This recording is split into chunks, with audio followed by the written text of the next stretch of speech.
guys, so this morning I posted a question on Facebook about what kind of videos you guys want to see, and Sean O'Brien suggested that I should make a video on traveling as a transgender woman, and I think that's a great idea because I think that this issue is often overlooked by people and people don't really realize the struggles a transgender person might have to face when boarding a plane. I do travel often, so I do go to the airport, I go through security, the TSA, and all that stuff. I do have an incident that I want to share with you guys. I don't remember if I shared this story with you guys before.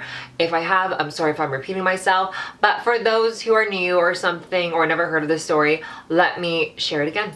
Essentially, after your sex reassignment surgery, your doctor, gives you this piece of paper that states that you're supposed to carry your dilators with you on your carry-on everywhere you fly, because you can't leave it in your check-in luggage. It'll break, and they're expensive, they're hard to replace, it takes weeks, so it's very important that you keep it with you and on you on the plane.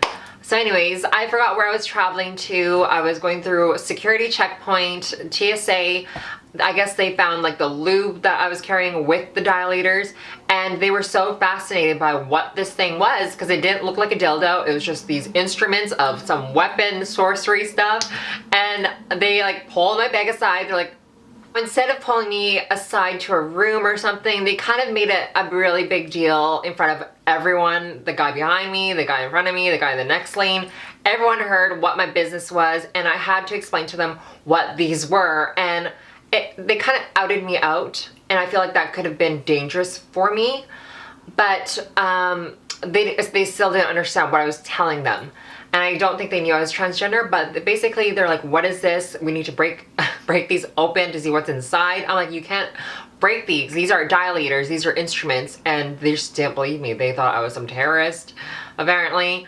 But anyways, and my lube, there was so much lube, which, I should have taken out a little bit. I have already shown them that piece of paper that states that these are my instruments and I need to keep them with me, but they still wanted to talk to me, so they pulled me into a separate interrogating room, opened my luggage, and they like checked the dilators, like tapping on it, knocking on it. I'm like, yo, you're gonna break my dilators, girl. They left me in that room for like 15 minutes. They came back, they're like, okay, you're good to go. Now, don't get me wrong, I think it's totally fine that, they need to take extra precaution for the safety of others and the airport and whatever, but I felt like they could have handled it a little bit better when I was in line.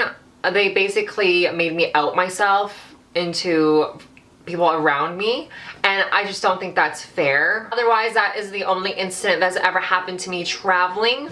I mean, the other ones are just kind of funny. Like at one point I had to go through the x-ray thing, and the woman pressed female, and it was like, and it came out, she's like, ma'am, I need to check your private part area because apparently it's going off. And I'm just thinking in my head, like, what the hell? Why is my vagina going off? Like, oh my God, can I detect a fake vagina? I don't know, it's just so funny to me.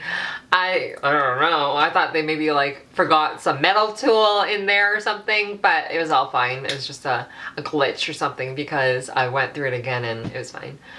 Otherwise, that's about it. Oh, and another time in Thailand, when I was leaving Thailand, the officers were like, boy or girl? Are you boy, girl, boy, girl?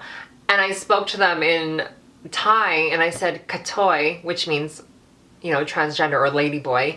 And they were so happy. They're like, oh, yay, katoi, come back again. And they were just so happy. I don't know, I love Thai culture. I think it's very accepting. But anyways, yeah, that is my experiences traveling as, me, transgender person. And before I had my sex reassignment surgery, I don't remember what I put down as on the piece of paper or when I'm getting my, what's it called, flight tickets. I don't remember if I put male or female. I think I would just put female. Yeah. So I essentially kind of lied to them. I don't remember if I had my documents changed by then. I think I did, but I don't know. But I just, I'm a woman, I'm a girl, I'm just gonna put female down. I don't care if they see, a junk through the cameras. I'm a woman, honey. My dick don't define me, okay, cholo? In conclusion, I think people need to be more educated on transgender individuals going through the airport or, through the hospitals that's another story, honey.